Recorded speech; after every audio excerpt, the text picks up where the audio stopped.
6 अप्रैल को शनिदेव नक्षत्र परिवर्तन करने वाले हैं और 6 अप्रैल 2024 से लेकर 27 अप्रैल 2025 तक शनिदेव गुरु के नक्षत्र पूर्वा भाद्रपद में गोचर करेंगे। 6 अप्रैल को शनिदेव गुरु के नक्षत्र में प्रविष्ट होंगे और 27 अप्रैल तक इसी नक्षत्र में रहेंगे, यानी अगले 1 साल और लगभग 20-22 दिनों के लिए शनिदेव गुरु के ही नक्षत्र में गोचर करेंगे। अब शनि का गुरु के नक्षत्र में जाना आपके लिए कैसा परिवर्तन देगा, क्या परिवर्तन देगा, इस पर आज हम बहुत विस्तार से चर्चा करने वाले हैं। तो कहीं भी जाइएगा मत दोस्तों, इस वीडियो को एंड तक जरूर देखिएगा। तो आज का ये राशिफल, आज का ये गोचर फल खास तौर पे सिंह लगन और सिंह राशि दोनों के लिए है। आप इसे दोनों से चेक कर सकते हैं। और जिनको भी इस समय शनि की दशा अंतरदशा चल रही है उनके लिए विशेष रूप से प्रभावी रहेगा। दोस्तों, मैंने आपको इस वीडियो के स्टार्टिंग में बताया था कि ये इस साल 2024 का चौथा बड़ा परिवर्तन है। इससे पहले 3 परिवर्तन हो चुके हैं, बड़े परिवर्तन। सबसे पहले तो 3 फरवरी को गुरु भरणी नक्षत्र में प्रवेश किए थे। उसके बाद 4 मार्च को केतु ने हस्त नक्षत्र में प्रवेश किया और फिर 31 मार्च को शुक्र मीन राशि में प्रवेश किए। तो आज हम बात करने वाले हैं शनि ग्रह के बारे में। शनिदेव जो है नक्षत्र परिवर्तन करके गुरु के नक्षत्र में जाने वाले हैं और अगले 1 वर्ष के लिए गुरु के नक्षत्र में रहेंगे। तो क्या फल देंगे? शनि आपके 6ठे और 7वें भाव के स्वामी हैं, सप्तम भाव में है। अब कहने को तो शनिदेव अपनी राशि में है और बहुत से विद्वानों के अनुसार शनिदेव ने शश योग बना रखा है, लेकिन वास्तविक स्थिति कुछ और ही है। वास्तविक स्थिति अब क्योंकि शनिदेव जाने वाले हैं गुरु के नक्षत्र में, गुरु आपके पंचम और अष्टम के स्वामी है। तो कुछ मामलों में आपको लाभ भी होगा, लेकिन कुछ मामलों में आपकी चिंताएं भी बढ़ेंगी। सबसे पहले हम बात करते हैं कि शनि का गुरु के नक्षत्र में जाना क्या प्रभाव देगा। गुरु आपके पंचम भाव के स्वामी है, तो पंचमेश होकर क्या फल देगा? एक तो सबसे पहले पंचम भाव बुद्धि का है, विद्या का है, तो पढ़ाई में आपका प्रदर्शन ठीक ठाक रहेगा। बहुत बढ़िया नहीं कह सकते, ठीक ठाक रहेगा। हाँ, जहां तक आपके धर्म कार्यों की बात है, जहां तक मेडिटेशन की बात है, जहां तक गूढ़ विद्याओं की बात है, तो उसमें आपको निश्चित तौर पर सफलता मिलेगी। स्पिरिचुअलिटी की बात है तो स्पिरिचुअलिटी की तरफ आपका ध्यान जरूर जाएगा, आकर्षित होगा। लेकिन विद्यार्थियों के लिए अभी समय उतना बढ़िया नहीं होगा। पढ़ाई में आपका ध्यान बढ़िया से केंद्रित नहीं हो पाएगा। पंचम भाव संतान का भी है, तो क्योंकि शनिदेव गुरु के नक्षत्र में है और गुरु पंचम भाव के स्वामी है, तो संतान सुख की प्राप्ति होगी। जिनके पास पहले से संतान है तो उनकी संतान की तरक्की प्रगति होगी, संतान सुख की प्राप्ति होगी, संतान की तरफ से आपको शुभ फल प्राप्त होंगे। पंचम भाव इसके अलावा प्रेम संबंधों का है, प्रेम संबंधों में सफलता मिलेगी।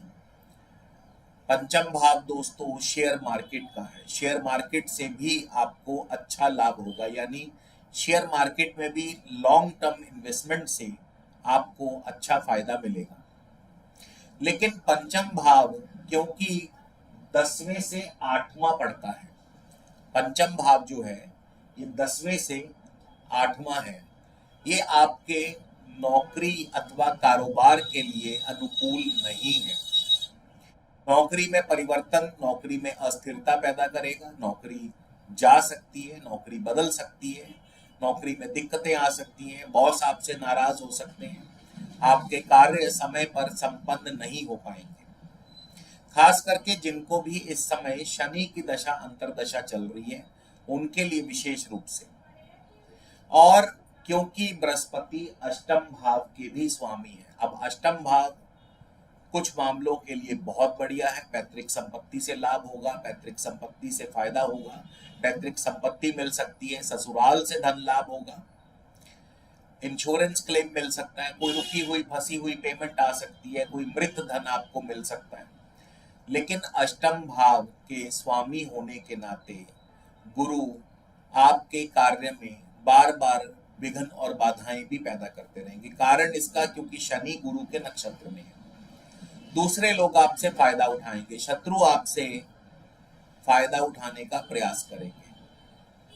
हाँ, शनि अपनी राशि में है, अपनी ही राशि सप्तम भाव में बैठे हैं, तो वैवाहिक कार्य संपन्न करवा सकते हैं, मांगलिक कार्य संपन्न हो सकते हैं। इसके अलावा कोई किसी के साथ ज्वाइंट वेंचर हो सकता है, कोई बड़ा प्रोजेक्ट मिल सकता है, कोई नया प्रोजेक्ट मिल सकता है, किसी के साथ पार्टनरशिप में बिजनेस हो सकता है। लेकिन उसमें भी मुनाफा जो है दूसरी पार्टी उठा लेगी या उठाने का प्रयास करेगी।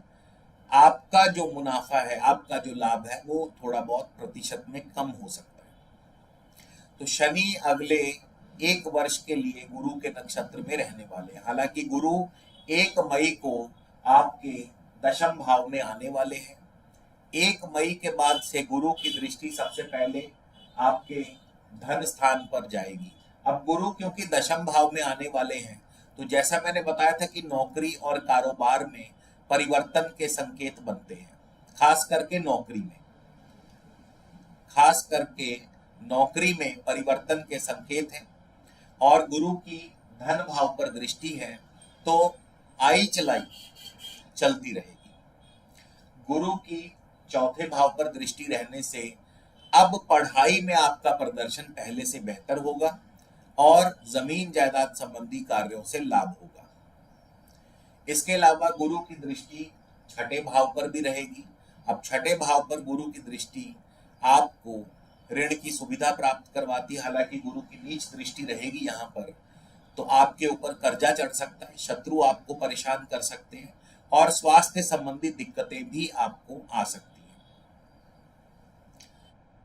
इसके अलावा जिनका कार्य क्षेत्र या जिनकी नौकरी या जिनका व्यापार कलात्मक चीजों से जुड़ा है, कला से जुड़ा है, या जो लोग कला से जुड़े हैं किसी भी तरह से, acting, cinema, dance, music, amusement, sports, खेल कूद, उनके लिए आने वाला 1 वर्ष बहुत बढ़िया रहेगा।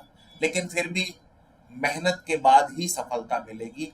सफलता आसानी से नहीं मिलेगी। उसका मुख्य कारण ये है कि गुरु जो है, क्योंकि शनि गुरु के नक्षत्र में है और गुरु जो है पंचम के साथ साथ अष्टम के स्वामी है, और अष्टम भाव का मुख्य कार्य ही है आपके लिए बाधाएं पैदा करना। अब ऐसे में उपाय क्या करें? तो अगले 1 वर्ष के लिए आपके लिए सर्वोत्तम उपाय है आप अपने बड़े बुजुर्गों का आशीर्वाद लेते रहें, वृद्धों की सेवा करें, वृद्धाश्रम में जाएं, वहां पे वृद्ध लोगों की सेवा करें, तो इससे आपके बहुत सारे दोष जो है कट जाएंगे। तो इसी के साथ दोस्तों विदा लेता हूं, अगले वीडियो में फिर मिलेंगे। जय श्री राम,